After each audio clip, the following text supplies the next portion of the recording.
Oh, wonderful. Thank you so much, Val, for being on tonight. I'm so honored to present this amazing woman to you guys. I have connected with her and it's amazing.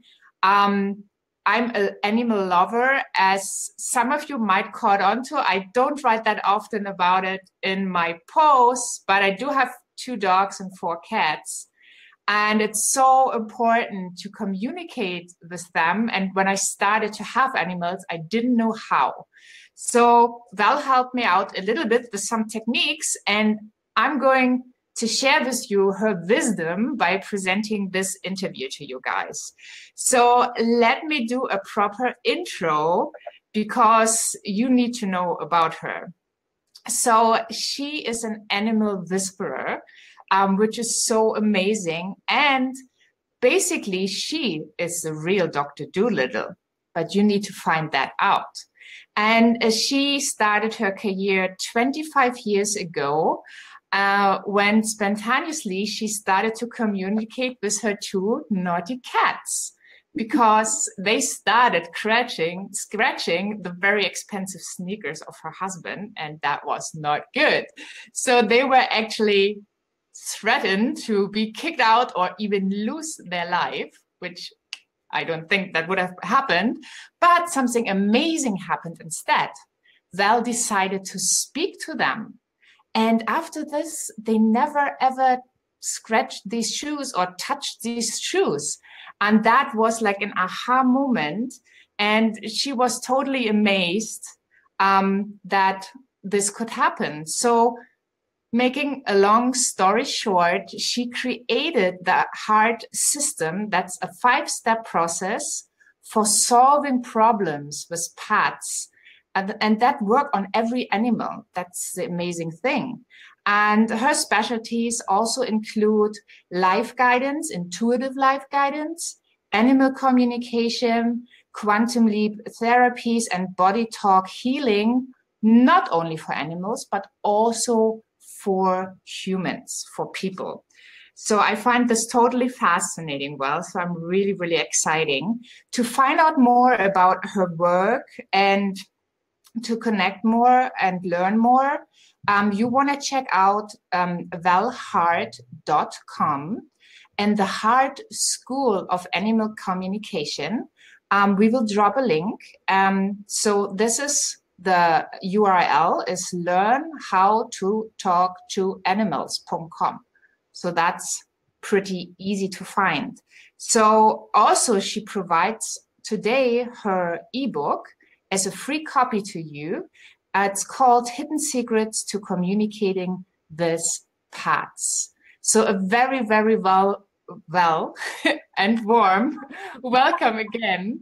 I'm really, really excited. So let's get started into some questions. I just can't wait because I've seen that people are giving pets to their children for Christmas. And you see that all over in Facebook, and you can experience it in the real life. Maybe it's your neighbors. Maybe it's even you. Maybe you got a pet, or you are an adult now and you give your kids a pet. And I know the love and the joy you have the moment where they find out about this huge secret. But then what do you do afterwards? I mean, a pet is really work and responsibility. So I'm so glad, Val, that we can talk about this important topic so that the humans end up happy with the new pet in the house, and the pet has an amazing life and enjoys the family, which we all want to. That's the first place why we are getting pets. So what would you say? Why do you say it is both like a blessing and a problem for people to give the baby animal? I mean, I kind of touched on it, but I'm quite sure you have so much more amazing stuff to say. Well, I love the idea of giving a pet, as a gift, a Christmas, birthday, an anniversary, kind of some kind of celebration. But there are some things you need to know so that it goes right, not just for you and your family and your loved one, but for the pet. If you think about it, millions and millions of animals wind up lost on the street, given away to shelters, and euthanized because it didn't work out. And what's tragic to me is that it's not because of anything the animal did, but it's because we humans didn't take care of them properly. We made classic and horrible errors with them, and as we raised them, as we trained them, as we helped them communicate and understand what was needed from them, and as we engaged in our purpose together. So, there's a long list, not just three mistakes that we can make. But, part of my goal is, let's give our animals forever homes in our heart and in our lives, So part of what we want to do is learn how to communicate with them so that when they get confused, we can answer their questions or concerns. When they hurt, they can tell us, and we will know how to help them, that there's something wrong. And if they get upset, if their needs aren't being met or they're, not happy, then we can talk about that and figure out what it takes for us to get back, in partnership again and bond at a deeper level. I know you think about it. If you've heard probably the phrase that says, "If mama ain't happy, ain't nobody happy." Yeah, and that's pretty true, isn't it? So we just take it to the animal world. If your pet isn't happy, nobody's going to be happy, because they're going to be chewing your Manolo shoes. They're going to be using your speakers for scratching posts. They're going to be pooping on your pillow. They're trying to communicate with you, and they're trying to say, something's not working for me, and because you're so dense, you can't hear me, so I have to escalate to get the attention I need. Oh, right? That's what they do. Okay, so it's not to actually make us angry or to annoy us. It's like a cry for help, kind of like this. Cry for help. Yes. Yes, absolutely. You said something when we talked last week that hurt people hurt people. Yes. Yeah, and happy people make happy people. And it's the same thing with animals. If our animal's hurting, then and we can't hear them, then they're going to wind up lashing out in some way, just like your child will, just like your husband will, just like anybody will. If they're not happy, then something's wrong, and we need to pay attention to that. So what I want to invite you to consider is the whole story from the animal's perspective. So let's say here you are. Imagine with me, if you'll go on a little journey with me, imagine that you are a baby puppy or a kitten, right? Yeah.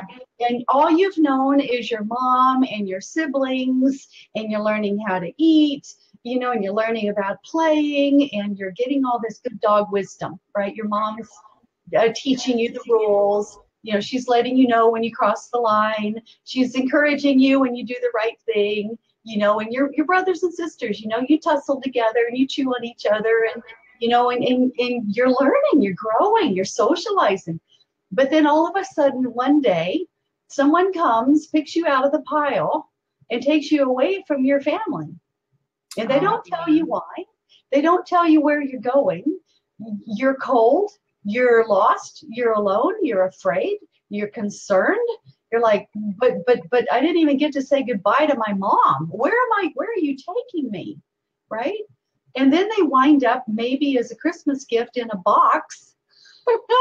And they're like, what the heck?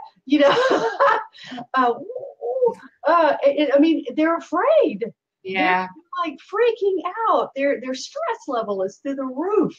And they're isolated. And for an animal like a puppy, they're pack animals. It's not really okay for them to be isolated and alone. It's a life or death situation. It's a survival thing to be away from their mom, right? Until they're ready to be on their own. So they're scared. And then the box opens, and let's say a little girl or a little boy rips the paper off, and oh my God, and it picks up this little toy. and they're thinking, oh my God, it's an animated stuffed toy. Yeah. You know, it's just like, oh, this little dog puppy, my favorite little puppy that I've been chewing on all my life, you know, growing up. It's like, oh, but this is like an animated little stuffed animal. Well, guess what? It's not. It's a living being. It is a sentient, intelligent, thinking, feeling being that's trying to make sense of the world. And all it knows is, oh my God, now what? You know, who is this person? Well, why are they dragging me around by my ears? You know, why are they pulling on my tail? Why are they, you know, I don't know what to do. And they may wind up running away. They could wind up snapping at you. You know, it's like, back off, you're freaking me out.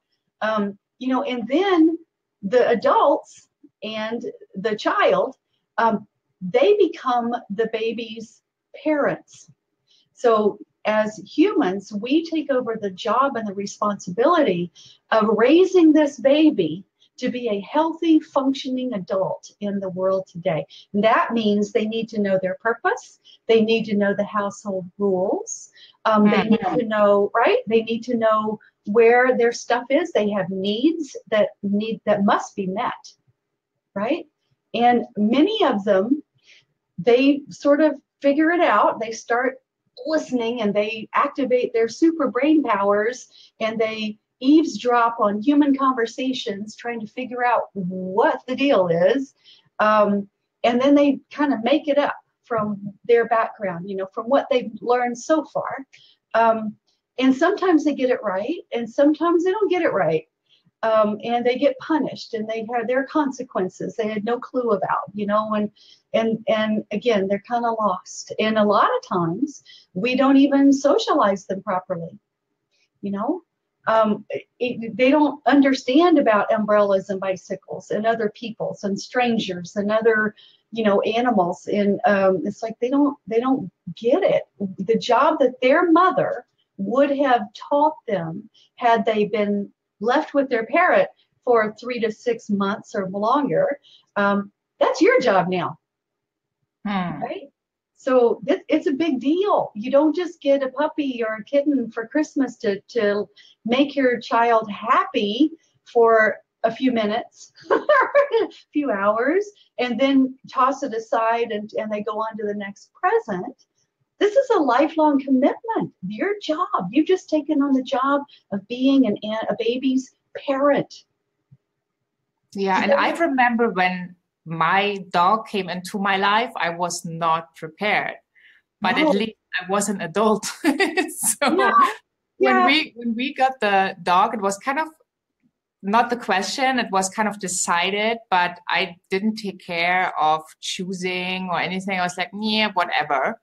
And then we had this, I don't remember, 8 or 12-week-old little puppy who just got my heart in an instant. But that was a lot of work, like, you know, going out every second or every fourth hour so he could pee outside and not inside. And like, that's like a lot of work and people don't realize that. Especially for Christmas, depending where you live. Here in Germany, it's usually cold.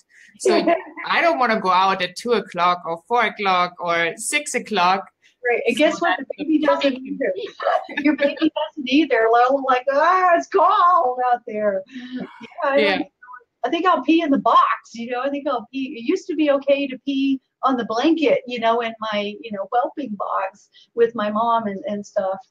So maybe I'll find another spot in the house that would be much easier, you know. So it makes sense to them. Remember, animals do what makes sense to them from their viewpoint. Not trying to mess up your life. They're just trying to figure it out. You know? Yeah, and I think that's a very important point that we as humans so often misinterpret it. Yes. Because we just see that, oh, the dog did it again, or oh, the cat did it again.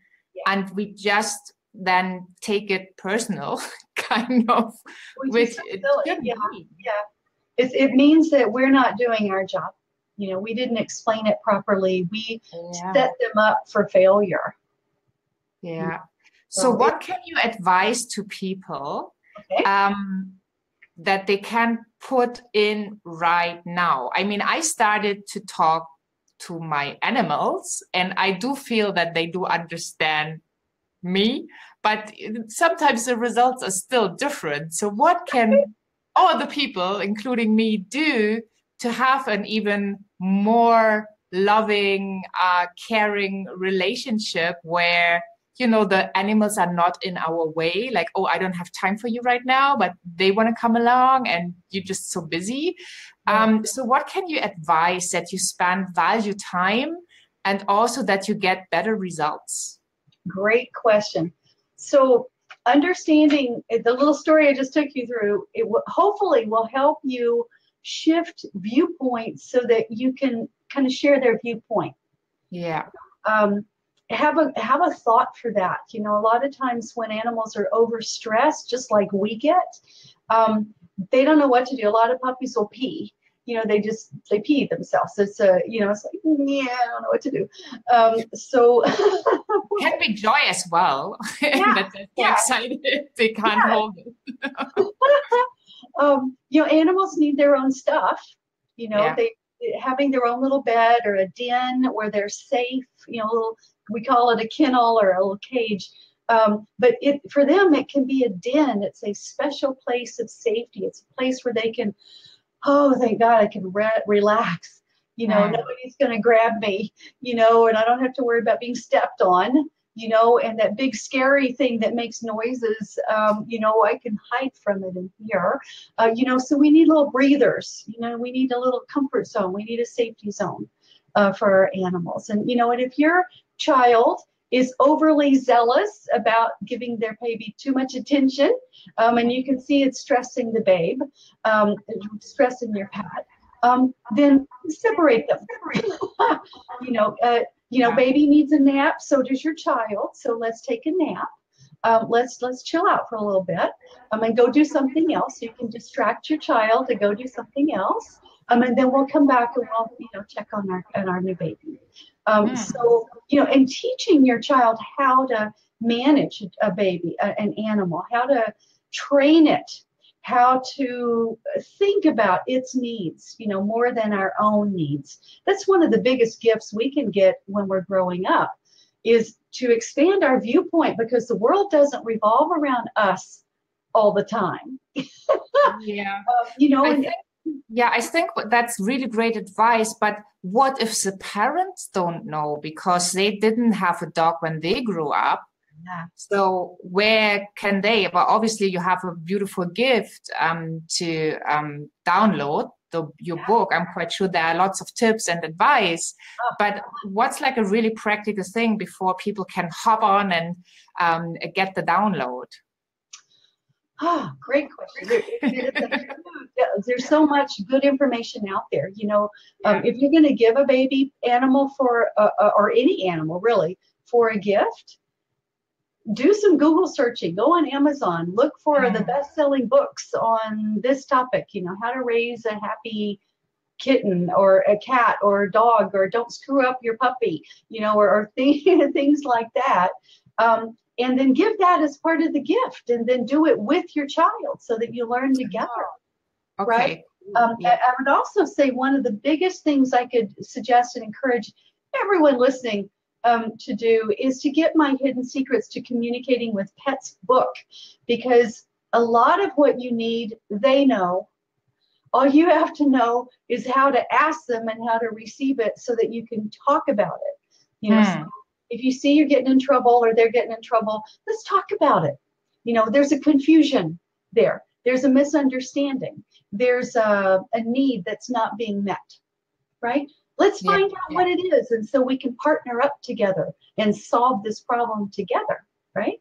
That's part of your purpose together. That's part of your job together. Your pet has a job. Yeah. And they do understand. They understand that part, that they want to communicate, right? They want to please us. Yeah. Well, they may or may not want to please us. No, they want to. They want to. They're trying valiantly to understand us. Yeah. Right. And then once the bond has been connected, you know, once we have bonded, once we are in relationship and partnership, you know, and now they're looking at us going, huh, I like making you happy. What is it that you want? Right? Dogs will do that. Kittens, maybe not so much. Yeah. You know, but you know, and every breed is different. So every species is different. I mean, are we talking about an iguana or a snake or a guinea pig or a mouse or mice? You know, or are we talking about a ferret, a bird? You know, they all have different needs. They all see the world through a different viewpoint. And part of the brilliance of having animals in our lives is when we get to share and understand what our viewpoints are. Right? Yeah. It enhances our whole world. It helps us heal and evolve and grow into the highest and best version of ourselves. So that's really important. That's so true. So tell us, Val, because I know our time is limited, and I really appreciate that. Where can people find you? I did put in the address, Learn How to Talk to Animals. Is your download at the same place? Yes, go there and get the free ebook. It's free. Everybody can get it. It's a fun read, and it will teach you things that will change your life. You will love it. There's one other thing I wanted to go back to, though, before we finish up, Christine, which is if you're getting a new pet for Christmas or a gift or a present or something, also look up what are the toxic things for that animal. So, you know, a chocolate for a dog is toxic. Good advice. Raisins are toxic. Poinsettias, the beautiful Christmas flowers, you know, they are plants. Poisonous. There are also household plants that can be poisonous. There's other people food that can be poisonous. You know, I remember one of my gifts when I was growing up was a baby chicken for Easter. And the baby chicken was chirping, and it felt cold. And so I had it in my room, and I actually wound up sleeping with it. And it would quiet and settle and go to sleep as long as I was holding it, you know. And I fell asleep. And when I woke in the morning, I had rolled over on it, and I had killed it. And it devastated me. It still does. Yes, I totally understand. Yeah. You don't want that to happen. That does not want to be the Christmas gift that your child will never forget. Right? Yeah, so you want the good memories, the fun part. You don't want anything bad to happen to your pet just because you weren't educated. You know, just because you didn't know, you know, that they can't eat a cooked chicken bone because it's going to, you know, puncture their throat or their stomach, and now you're in the vet, you know, doing emergency surgery. That's not the memories you want to have with your child. So yeah, I wanted to be sure and get that one in too. So when you're doing your prep, thank you. That's so important, and that, I mean, that alone is probably going to cover 3 books, right? Yeah, just paying attention and making sure that chocolate, you know, it's not good for humans either, but that's another story. So you want to make sure. I remember one time my little cat, we found her when she was 2.5 weeks old, and we actually raised her. So we had to do a lot of stuff to keep her alive. But when my husband didn't pay attention, she was sitting on the table and having a vodka Coke, and never ever do stuff like this. I mean, I'm quite sure your kids are not experimenting with vodka, but Coke is not good either. So she was like, for hours, she was like those little battery bunnies, and you know, she didn't know what to do. The poor thing. She's still alive. She's doing great, so don't worry. But you know, it could have gone the other way. So really, really pay attention, please. Yeah, alcohol is toxic to animals, so be careful. Yeah, be really careful. Oh, I'm so glad we had this conversation. I hope. Yes, me too. Thank you so much.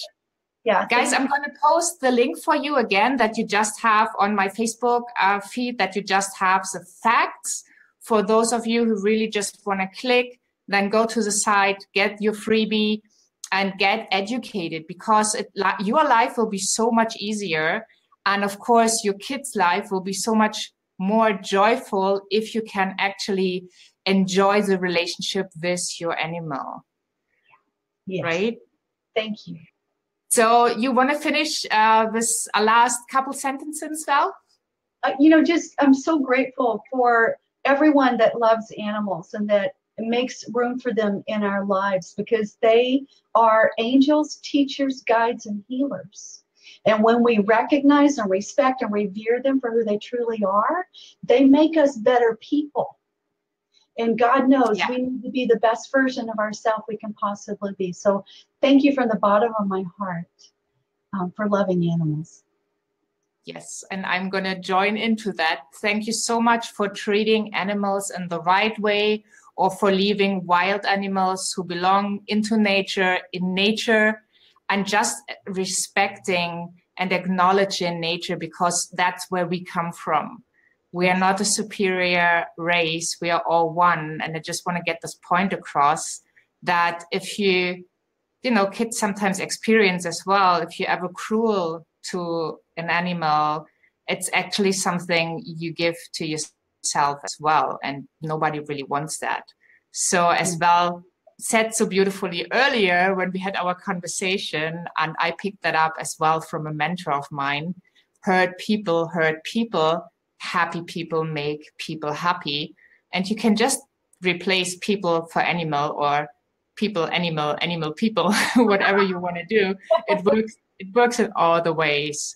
So if you have any questions, leave a comment on the Facebook page. We're going to check, and please get the download so you can have the questions answered you might have, or just see things from a different perspective. Yes. And get to know Val and her great teachings, so you can have better relationships. And one more thing, because of my dog, I'm a better leader. Because before, he taught me how to make clear, comments, directions, phrases, in also a way that you cannot just say one thing, you have to mean it, and that works out. So great listen. Yes. So thank you so much, Val. Okay. Have a beautiful day. Okay. And I'm quite sure our paths will cross again in the near future. Indeed, they will. Indubitably. Thank you so much. Bye. Have a great one. Bye, guys. Hey, it's Val. I hope you enjoyed that and are now feeling really inspired. There's 3 things I want you to do next. 1, go tell your animals you love them right now. And 2, share this with your friends so they can enjoy it too. And the 3rd thing, really important, get your copy of my free ebook, Hidden Secrets to Communicating with Pets.